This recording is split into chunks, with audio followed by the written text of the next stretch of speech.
And we do a lot of programs for like senior citizens, like Meals on Wheels, and a lot of special services like that. Personally, I'm very involved because I like to volunteer on a lot of community boards. Although I was born and raised here, I moved away for college, and when I came back 15 years later, the first thing I did is I got involved on the board for Adult Literacy Plus, which is for education. And from there, I just started joining different various boards. The longest board I've been serving on right now is Sunset Health.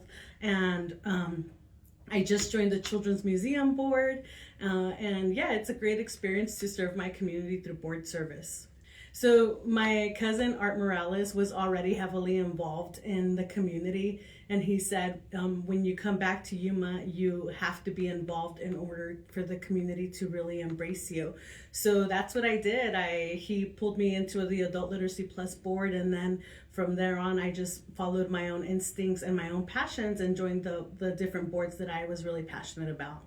So serving on a board is so important because you help agencies and organizations really change the services that they give back to the community. So like on the Sunset Health Board, we review policies and procedures. We're opening an entire new clinic in Somerton because of the board's involvement in that.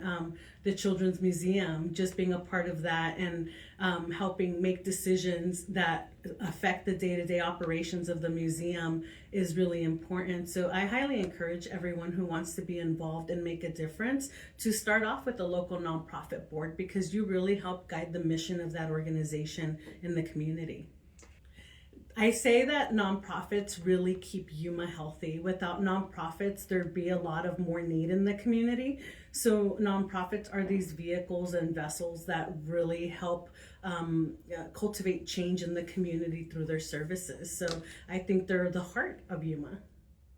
You know, I am a single mom to 2 boys, and I truly live my day-to-day with the purpose to make my community better so that they live in a good place. I want them to think, I grew up in Yuma, I grew up in Somerton, and they are the best communities to raise a family. It was, my mom made the best choice by raising us here.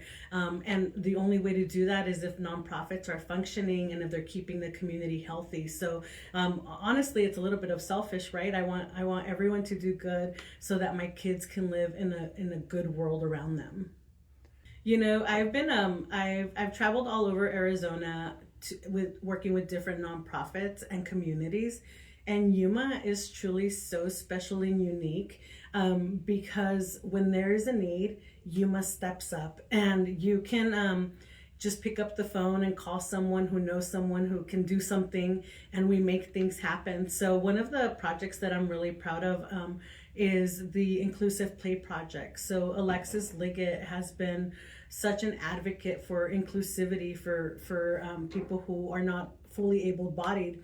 And we sat down and had a lunch conversation. And in my previous employer at the Community Foundation, I was able to help identify some funding so that we can bring some of those inclusive play pieces into the West Wetlands Park. And all it takes is that one conversation to get the ball rolling on something. And it's because Yuma is so focused on making ourselves better. And we just have, I think, being part of Yuma means having a heart for the community, and it's all networking and connections, and people want to do good. They want to see each of our visions and dreams succeed. So I've never been a part of such a caring community than here.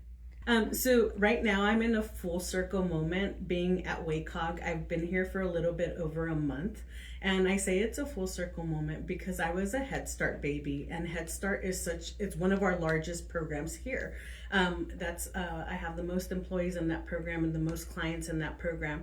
And now to be leading the organization that provides Head Start to the community is so special to me, because the whole purpose of Head Start is to build a solid foundation for young children so that they can become successful adults. So now here we are, and I consider myself a success story for Head Start, and I'm very, very proud of that.